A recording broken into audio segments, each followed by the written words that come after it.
Ya he compartido un análisis sobre la factura y las características en la factura y en el taller de la gran cantidad de obras que presenta Rubens y un Rubens que también van a armarse, en función de los cuales van a armarse bocetos para estos grandes tapices.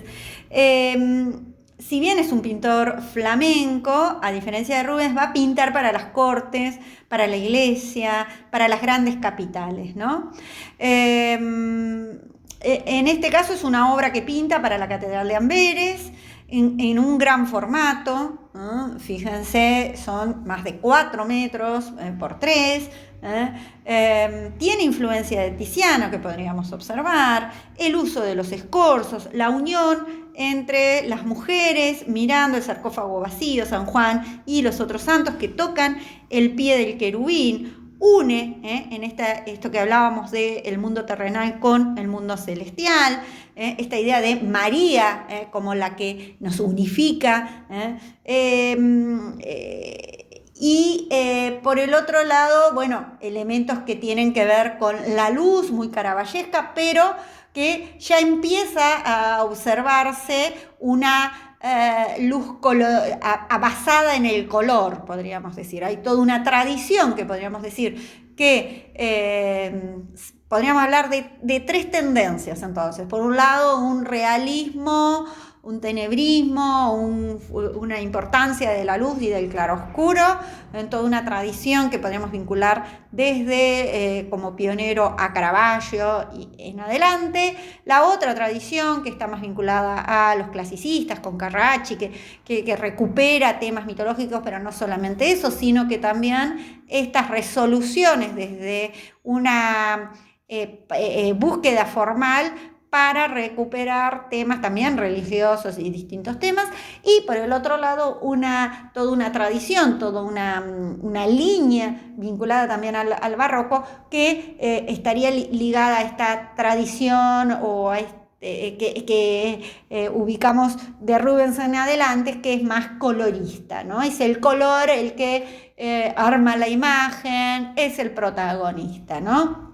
Hay una búsqueda, mantiene como en todas esta idea del efecto, de buscar un impacto directo en el espectador, el dramatismo, mucha sensualidad en el tratamiento de la forma, buscan expresar pasiones, afectos, estados de ánimo de los personajes, busca que las escenas sean creíbles, por más que no sean escenas vinculadas a... Y quizás podríamos armar como una línea con los pintores venecianos de Rubens, con los pintores venecianos que veíamos del 1500, ¿no? Su prosperidad, la prosperidad de Flandes, que va a perder cuando Holanda le cierra la llegada por el río de Escalda, y bueno, Rubens va a tener una gran tradición y como gran comitente a lo que podríamos decir la corte española, ¿no? Entonces esas composiciones exuberantes a gran escala, uso de diagonales, teatralidad, movimiento, genera es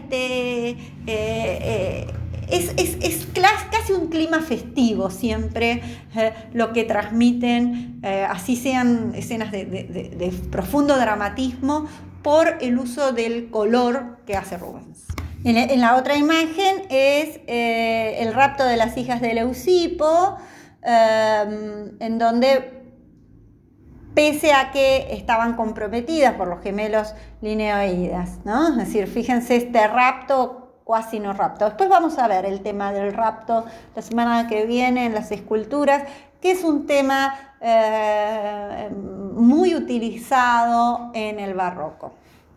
Entonces, como veníamos diciendo, bueno, en este caso es una obra de Nicolas Poussin, la Eucaristía, que realiza una serie dedicada a los sacramentos. Sabíamos que a partir de la Contrarreforma los sacramentos pasan a ser muy representados como símbolos de esta lucha de la Iglesia Católica.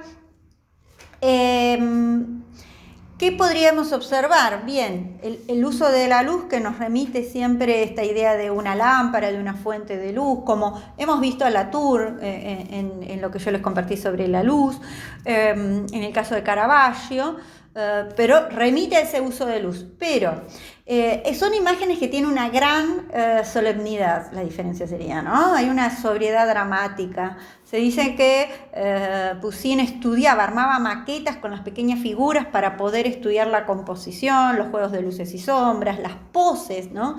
Armaba todo este esquema. Esta es una última cena, podríamos decir, ¿no? Bien, pero con a la manera, ¿no?, de este barroco francés, mucho más racional.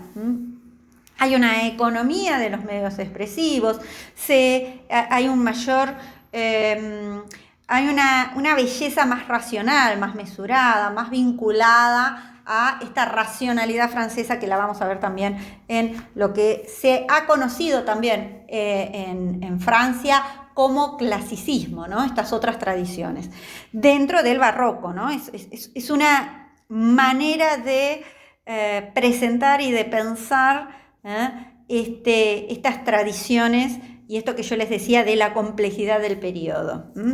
El claroscuro está presente, la teatralidad está presente, la austeridad del interior de la escena, llevada como si fuera una escena de la vida cotidiana, ubicada en el tiempo de Cristo, ¿no?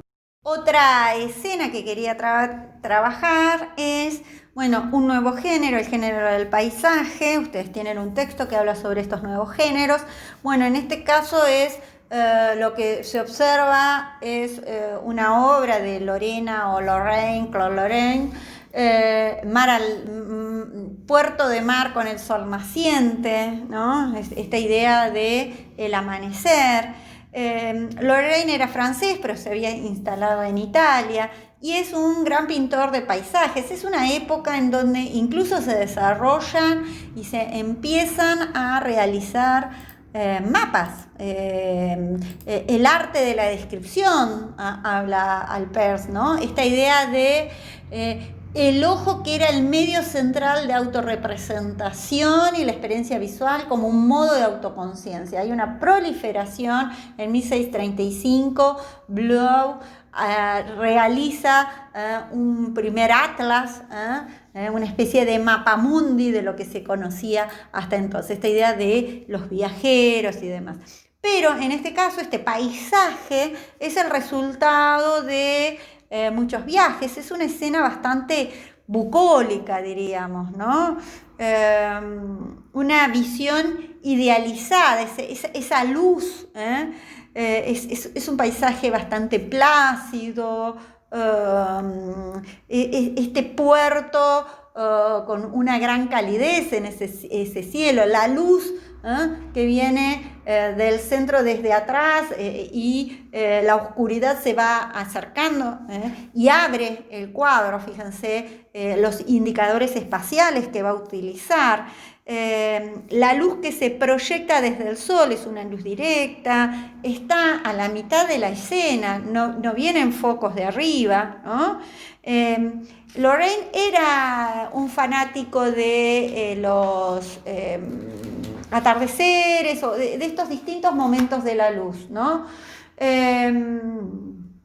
Una luz cálida, una luz con temperatura, ¿no? Y va a ser de inspiración para otros pintores holandeses, en donde como Van Gogh, Ruysdael, ¿no? Toda esta tradición de paisajes en donde se combinan las figuras humanas, algunas escenas. Ahí van a aparecer dos que se están peleando, que probablemente han salido de copas y todavía estaban borrachos y peleándose. Otro barco que estaba cargando para llevar la carga a otro más. Las arquitecturas, pero es una escena con un tinte bastante bucólico.